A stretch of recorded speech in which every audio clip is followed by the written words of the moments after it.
mattered at the end. And that's the first time we won an overtime game since I've been here. And we absolutely have, we moved it to the middle of the field because Ryan Coe pointed in the middle of the field. And then we missed the field goal, and kids were really down. I'm so proud of them. They picked themselves back up. The staff picked themselves back up and went right back to work. So a lot of things we can fix. You usually don't win games when you don't make a 4th and inches on your own end to start the game, and then you don't make a 3rd and 1 early in the game. That's 14 points that we lost right there. And then we gave up so many third downs. And we gotta play tighter. We gotta be on them more. They throw it over our head. What the heck? I mean, they had 42 plays at halftime to our 29. So we can't play soft, and that's going to change. We just got to do a better job in that area. Great interception by Don Chapman, which changed the game. We got 3 points out of that. We didn't turn the ball over. Drake May was unbelievable at times when it mattered.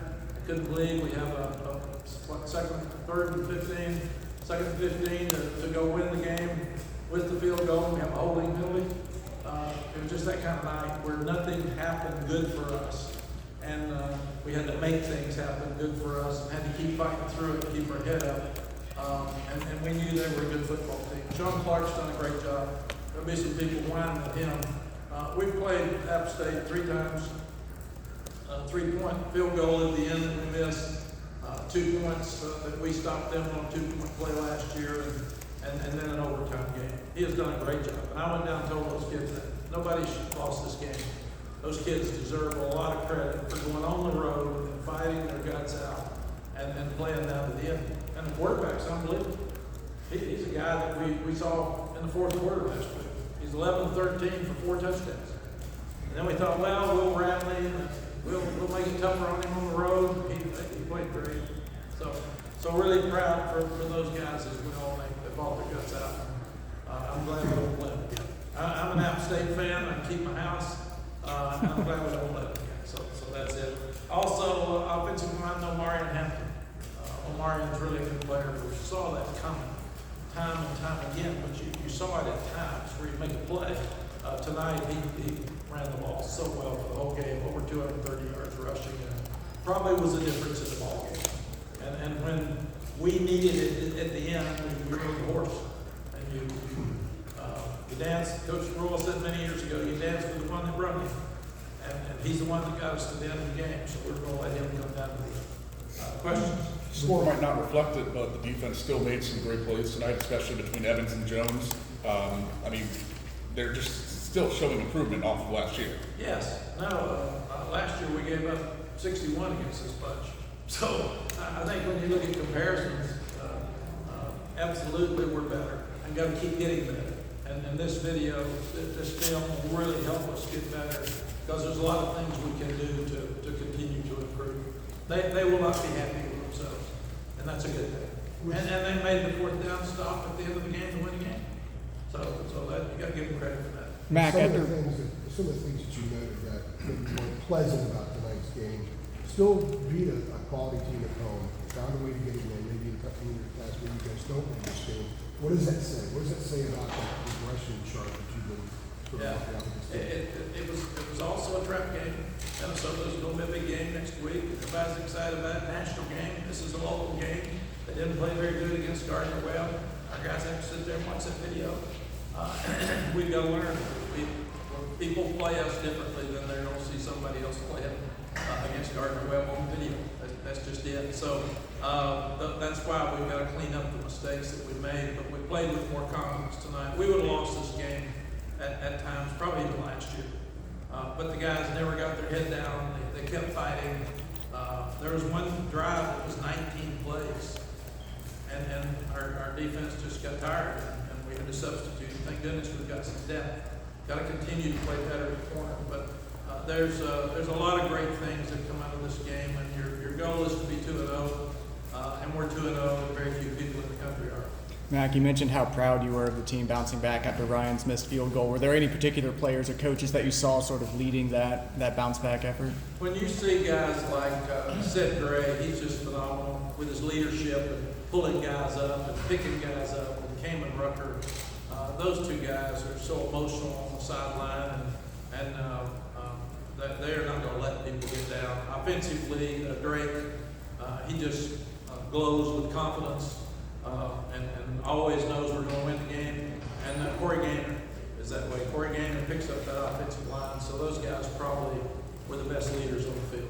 Did you know much of the week that British and all were looking for you, more of a game time? Chip, early in the week, he's one of the toughest guys on our team. And on Sunday, they tell me he's got a bruise, and I thought, he'll play. I mean, he's the toughest guy on the field. And then he didn't practice Tuesday. He did a lot of stuff on Wednesday, but he didn't get hit. He wasn't ready to do that. And then Thursday, he was still stiff. So I think he'll be fine for Sunday. But we knew that Omarion has done a great job, and we knew that Caleb Hood is really, really good. We've saw him in this game last year. We know Elijah Green can play. He's been a starter. So we decided that why put a guy out there that hasn't been hit all week that might fumble because of some pressure on the leg if it's close. And that's the decision we made. And we didn't make that decision until game time. The decision on the offensive line to go with Diego and to move Will or back to right guard, how did that come about when Diego really didn't play much last week until the very end of the game? I mean, what was the thought? Yeah, Diego's gotten much better. And when Ed Montelis was out of the game after 9 plays last week, and he didn't even dress tonight. Right. And then Jason Adorno's had a lower leg injury that's bothered him. So it was a natural move to put Will Barnes back where he's been and tell Diego, this is your shot, man. This is your chance. You've been waiting. I think he played 4 plays last week. Yeah. So good for him tonight. And we've said we're trying to build more depth in our offensive line. So what the heck, let him play. If he was in the transfer portal, there might be one. So that's just the kind of world we're living in now. So let him play. And I know he got shoved back at a critical moment late in the game, but I thought overall it looked like he did a really good job. I was going to ask you, without having seen the film, it looked like he and Willie Lampkin had some stretches where they opened up a lot of those holes for Omarion. So how much of Omarion's running was that counter? No question. All of it, most of it was downhill. Yeah. And there were a lot of great people moving people inside, and I thought we wore them down some too.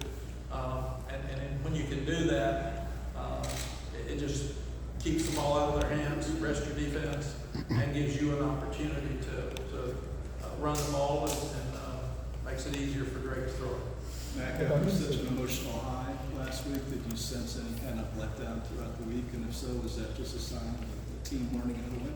I really didn't, but I didn't think our practice was quite as good as it was for South Carolina. And I kept talking to them about it, and you got to be really careful. You don't want to convince your team they can lose.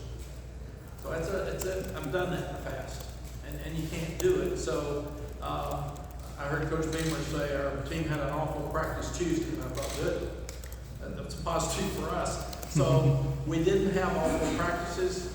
I didn't think we were as sharp as we were the week before, and I think that was reflected tonight in some plays that we didn't make. I know obviously you've been a part of, many games, and what did you make of the winding nature, I guess, of this one, especially in the fourth quarter with the amount of ties, league changes, and just everything else? It was just an absolute great game. You love watching your kids and your coaches compete in those situations, and you learn so much about who you are. When people say, how do you look in preseason? Let me get in a tight game. Let me get in a game where you're behind and come back and win the game, and then I'll take it. And this team did that. And it would have been a tough loss for us if we hadn't done it. So really, really proud of the way they came back and kept fighting. And all it'll do, it lets us coach them harder tomorrow. It lets us talk to them more about the things that you didn't do than what you did do, and gives us an opportunity to get much better. Coach Brown, Great super competitive guy, Who? Great. but I'm sure on that 2-point play, he skipped the beat and he saw, he put his body at risk and tried to hit it. Took it pretty hard. Great. He wants to win more than anything in the world. He's so competitive. So we'll look and see. Could he have hit a guy? I don't know. We we've been working on 2-point plays since spring practice started, because they're real, they're here. I nearly went for 2 when we kicked the extra point. And I'm glad I didn't. But I nearly did, because that's what at NC State last year. I nearly went for the 4th and 3 at Oregon. So it was in my mind, and actually some of the coaches talked me out of it and said, no, we're at home, let's keep playing. Let's keep playing, and they were right. How did Ryan seem after? Like, have you talked to him after the game? Does it seem like I talked to the Appalachian State kids, and then I went to talk to ours and came in here, so I haven't been able to see him. And you know what? He made 2 great long field goals and kicked the extra point at the end. So he helped us win the game, and he'll be really disappointed in his best. Somebody back here. You mentioned Drake's performance. Ultimately, he showed up when it mattered most, leading that great drive at the end of regulation, and set you up for the game-winning field goal, and then scoring the game rushing touchdown. You talk about how hard he is on himself, how much of a competitor he is. Did you have any immediate words of encouragement for him after the game to win like that? Yeah, I walked over and told him, you're one of the best players I've ever seen. Thank you. Very few people could have won that game tonight. We had so many things happen bad and go against us. He never changed his expression. He just keeps playing. And the run for the touchdown in overtime was unbelievably just great fake and right, and that's a read play. So he actually read it. His run to make a first down on a long yardage play, his throw across the middle a couple of times, his deep throw to JJ to get us right back in the game. I think we scored in like 4 or 5 plays. He's one of the best players that I've ever seen. And we're really, really lucky to have him. And I'll be hard on myself tonight. I'll go back and watch this thing, and I'll wonder why we didn't stop him on 3rd down. I'll wonder why we had a penalty, and I'll wonder why. And I'll beat myself up tonight, which I've got to be careful of. He'll do the same. And both of us need to do a better job of appreciating winning and being positive about things instead of beating ourselves up so much. Have we seen the Wildcat get put on the shelf at this point? No, the Wildcat's not what I want on 4th down inches with a 6'5", 235-pound quarterback. So it's going to be put on the shelf for short yardage. Did you know your lungs at all after that? I was on that pretty quickly. And Chip agrees. I mean, if we'd made it, we made it in South Carolina. If we'd made it tonight, nobody said anything, and probably it would have been a mistake later on. So I'm glad it happened. We also didn't block the backside on the 3rd and 1, and we've got to do that. So those are things that we can do better as coaches. We got some things we can do better on defense as coaches. So all those things are things that we'll look at. And, thank goodness it's much easier to correct things after wins because they're easier to get on. If they're so down tonight because they let somebody down, and I get home and it makes it worse. So I can be pretty aggressive tomorrow. Matt, Yes. Matt, what will be some points of emphasis for you for this week? I'm sorry. Some points of emphasis for you for the Minnesota game. The upcoming week is get rid of missed assignments, play better on 3rd down defense, do a better job in short yardage offense, protect better. We had a holding penalty on the 3rd and 15 that we make. You can't do that. In key plays, you can't let somebody have 19 plays. In Minnesota, we'll try to do that. They'll line up and they'll be more physical than App State. So they're going to enjoy watching this film. So go back and play with low pads. Go back and be aggressive. You've got to play the ball better at corner. We had opportunity after opportunity. This is the kind of game it's 14-1. We tell them they're probably going to hit the tight end and set great coverage like a blanket. And he catches. And then they throw a deep ball to 8 down our boundary. Marcus Allen's all over him. And I think we're going to intercept him, and he catches it. And there's a ball in the middle that Gio Biggers is going to intercept, and they hit him, and he doesn't catch it. So what we've got to do is do a better job of taking advantage of opportunities that we missed tonight. Somebody over here had one more, and I'll quit.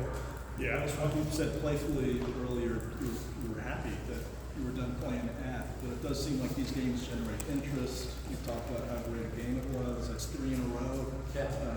is it a good thing for the state of North Carolina to have? Yeah, I think it's a great thing for the state of North Carolina to have, and I encourage NC State, East Carolina, and go and play. It is a fun game. I'm proud for App State. Like I said, they got East Carolina at home next week and go to Wyoming. I mean, John Clark we got a difficult schedule. He's got a real difficult schedule. So, one of the problems with those type games, we play Charlotte, we play NC Central next year, is that all of the pressure is on our kids. There's no pressure on App State because nobody thinks they're going to win the game. But all the pressure's on us, and unless we win, we're awful, and it just kills you because it's a regional game. I think that's the most difficult thing. Is it's a great game. I love Sean Clark. He played for Stacey Serlins. He played for Coach Moore. I've known him. He's best friends with Lonnie Galloway. And I love watching those kids compete. I love his offense. I mean, they you know what they're going to do, and they still do it. And they still do it good. The little backs, unbelievable. He'll be a program. Yeah, but I'm 72. It's not my style. I don't want to go to overtime anymore with that state. So, somebody said, "Didn't you go to overtime last year?" And I said, "No, we should have gone down on the extra or the onside kick, but we stopped them on a 2-point player. We would have been overtime last year. And then if we'd made the field goals, 56-yard field goal the first year I was here, that would have been overtime. So I've had enough. I'm enjoying my house in Linville and bragging on all the App State players and their coaches, but I'm glad we're through." All right, thanks, Coach.